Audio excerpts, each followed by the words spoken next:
Bueno, hoy vimos con la comisión 5, dos casos clínicos. El primer caso clínico tenía que ver con la hipertrofia amigdalina y vegetaciones adenoideas asociadas a una otitis media con efusión o una otitis media serosa.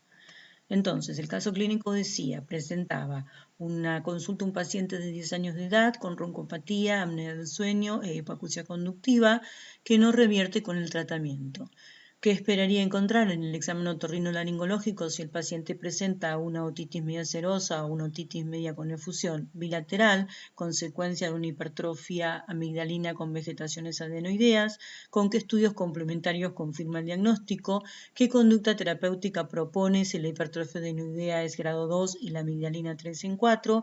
Y la conducta sería la misma, y pregunta si la conducta sería la misma en un paciente de 3 años de edad, virgen de tratamiento, y deberíamos justificar las respuestas.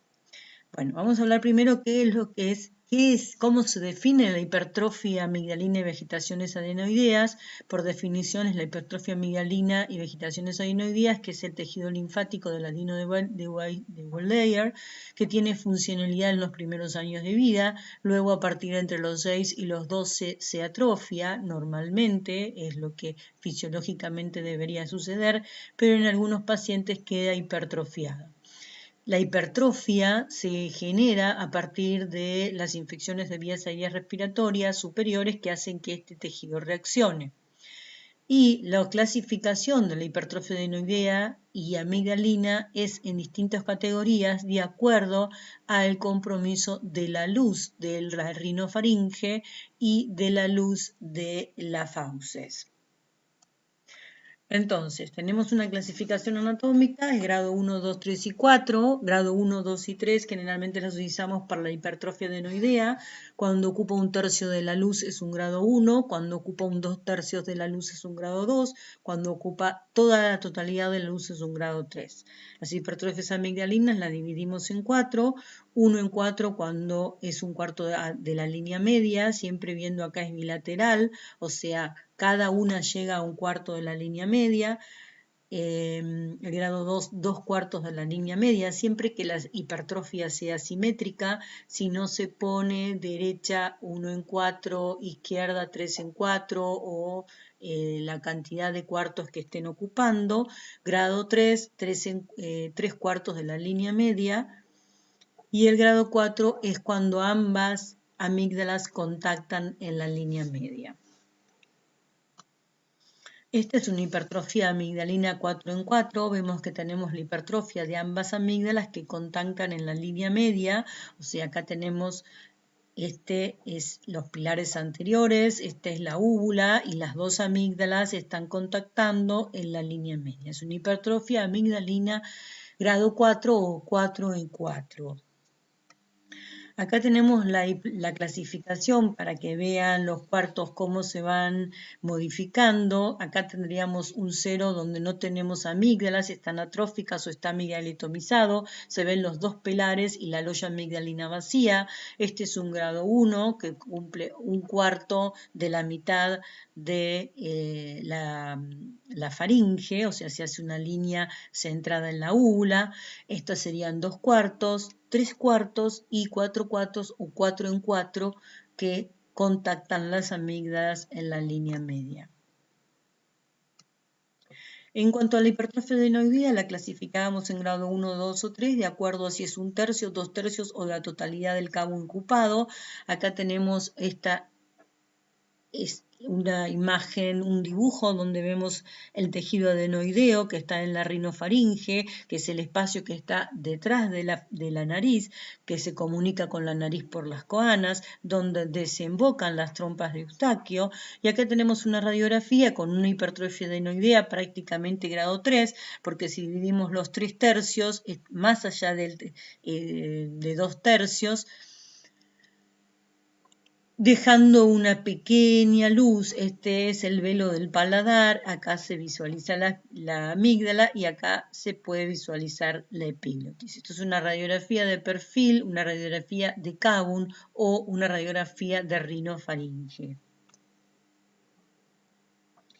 Acá tenemos dos radiografías donde vemos que tiene un muy buen pasaje de aire, prácticamente no tiene hipertrofia adenoidea, podríamos decir que es un grado 1, siempre hacemos la línea con la faringe para decir si hay hipertrofia o no, y acá tenemos una hipertrofia adenoidea grado 4 que contacta con el paladar.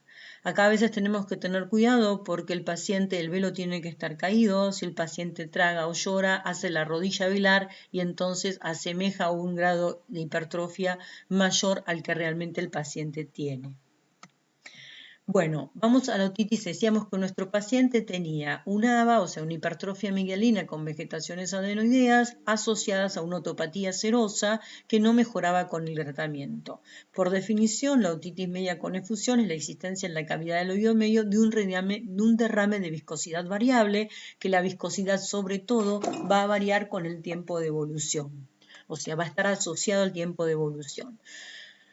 El ejercicio nos preguntaba, la actividad, cuál sería la forma, o sea, qué veríamos nosotros en el examen otoscópico. Tenemos varias formas de ver de que signos que nos sugieren una otopatía serosa. Podemos ver nivel líquido, como el signo del pelo, que va variando de acuerdo a si el paciente traga o bosteza, burbujas o una membrana timpánica radiada.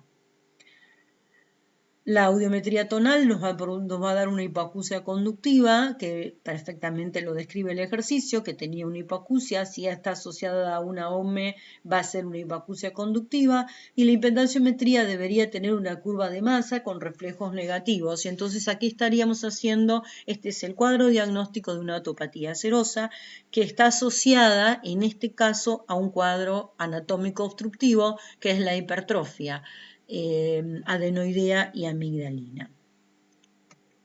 Acá tenemos las imágenes otoscópicas sospechosas de, en estas tenemos imágenes normales para que nos podamos habituar, porque después vamos a ver, como les dije en la charla, cuando nos conectamos, que tenemos la importancia de los cuadrantes por si tenemos que poner un tubo de ventilación. Entonces acá tenemos el mango del martillo, la apófisis corta, el triángulo luminoso y los 4 cuadrantes, anterior, anterior inferior, anterior posterior, posterior inferior y los dos superiores, anterior y posterior. Bueno, eso era para orientarnos. Acá tenemos una imagen de una otitis serosa, vemos líquido, como una burbuja, una gran burbuja, comparada con un tímpano normal. Acá tenemos las burbujas, esto es bien característico, prácticamente patognomónico de la otitis media serosa, y acá tenemos un nivel líquido, ¿sí? Burbujas, nivel líquido. La única imagen que no tenemos acá, y no consigo una foto, es de la membrana timpánica radiada, donde vamos a ver un montón de vasitos como en rayo de bicicleta, que eso también es muy sugestivo de una otopatía serosa. La duda que surgió en la charla que tuvimos en la comunicación es la hipoacusia, que no se entendía bien cuál sería la curva. Acá tenemos una curva, nuestro paciente tiene una hipoacusia conductiva bilateral, que sería como esta imagen, donde tenemos los corchetes y los círculos y las cruces, los corchetes que son la vía ósea y los círculos y las cruces que son la vía aérea.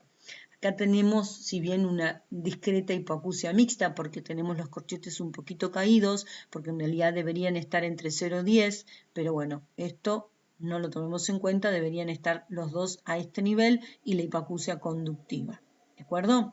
Esta es una hipoacusia conductiva del oído izquierdo. Vemos que los corchetes miran hacia el otro lado y tenemos acá las cruces. Tenemos una hipoacusia, una disociación oseoaérea, que es lo que determina que esto sea una hipoacusia conductiva, o sea que se separen las óseas de las aéreas con un gap aproximadamente de 30 decibeles, de 40 a 30 decibeles, que son 10, 20, 30, 40 decibeles de diferencia entre las óseas y las aéreas. Esto nos define la hipoacusia conductiva.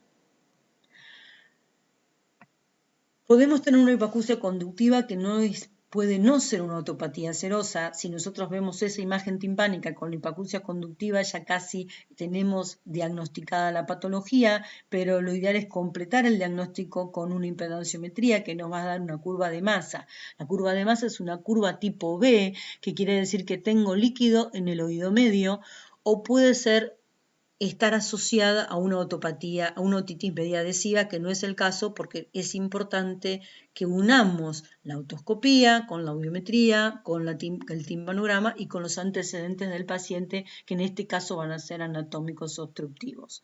Entonces, la curva que nosotros pretenderíamos encontrar en el timpanograma de un paciente con una otitis media con efusión es el tipo B, una curva plana, una curva de masa.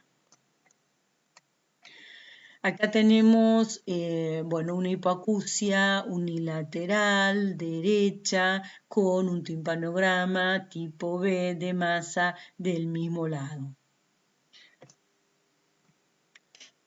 Bueno, entonces, ¿cuál es el tratamiento de la otopatía serosa asociada a un cuadro anatómico obstructivo, como es el caso de este paciente? El tratamiento médico antibiótico y corticoideo con corticoides tópicos en el paciente que tiene una obstrucción moderada, quiere decir que no tiene una hipertrofia adenoidea grado 3 ni una hipertrofia amigdalina 4 en 4. Es importante tomar en cuenta que nuestro paciente tenía 10 años, quiere decir que nuestro paciente está en periodo de atrofia, casi por terminar su periodo. Si este paciente no respondía al tratamiento clínico, quiere decir que no respondía al tratamiento médico con antibióticos y corticoides, y tenía un componente anatómico asociado importante, es un grado 2 de adenoides y un 3 en 4 de amígdalas, tendría indicación quirúrgica, que sería adenoidectomía, amigdalectomía, o sea, adenoamigdalectomía y meringocentesis con diabolización, para poner un tubo de drenaje en el oído medio que nos permita evacuar el moco de viscosidad variable, que probablemente si este paciente ha sido resistente a tratamiento sea muy viscoso y probablemente con la meringocentesis no se libere, entonces vamos a tener que poner un tubo que perdure ese agujerito en la membrana timpánica para que mejore la ventilación y termine de ventilar. Esta es una imagen de un tubo timpánico o un diábulo colocado en el cuadrante posterior, posterior-inferior. Esto es lo mismo. Acá tenemos, esto es anterior, esta es la apófisis corta del martillo que mira hacia anterior, el triángulo luminoso, y en el cuadrante posterior-inferior tenemos el tubo. Habíamos hablado en la charla que siempre intentaríamos ponerlo en los inferiores, sobre todo porque no tenemos la cadena y no podemos lesionar ninguna estructura anatómica esencial, y aparte para poder remediar la fisiología de la trompa, que lo ideal sería ponerlo en el ángulo antero-inferior, pero también depende del abordaje, de cuál sería el más fácil de colocar sin lesionar demasiado la membrana. Siempre con la posibilidad que en este paciente nos quede una perforación timpánica postquirúrgica. Si no, este tubo entre los 3 y los 6 meses se expulsa porque es un cuerpo extraño y debería restituirse al íntegro la membrana timpánica. Muchas veces se restituye con calcificación y nos queda una timpanoesclerosis. Bueno, ¿cómo sería la adenoamigdalectomía? La adenoamigdalectomía se puede hacer con un amigdalectomo de Daniels, que tiene doble pinza, uno que hace la tripsia y otro que hace la hemostasia, se engancha la amígdala, se la corta y se la saca. Primero una amígdala, luego otra amígdala. Acá tenemos, este es el adenótomo, y acá los adenótomos, que son de distinto tamaño, son curetas de Beckman.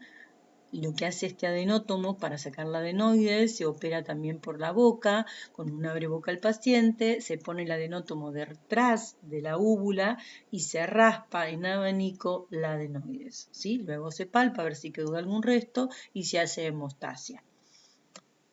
Bueno, ese sería el primer caso clínico.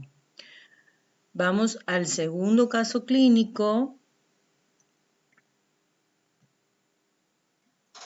que era la complicación de una otitis media aguda,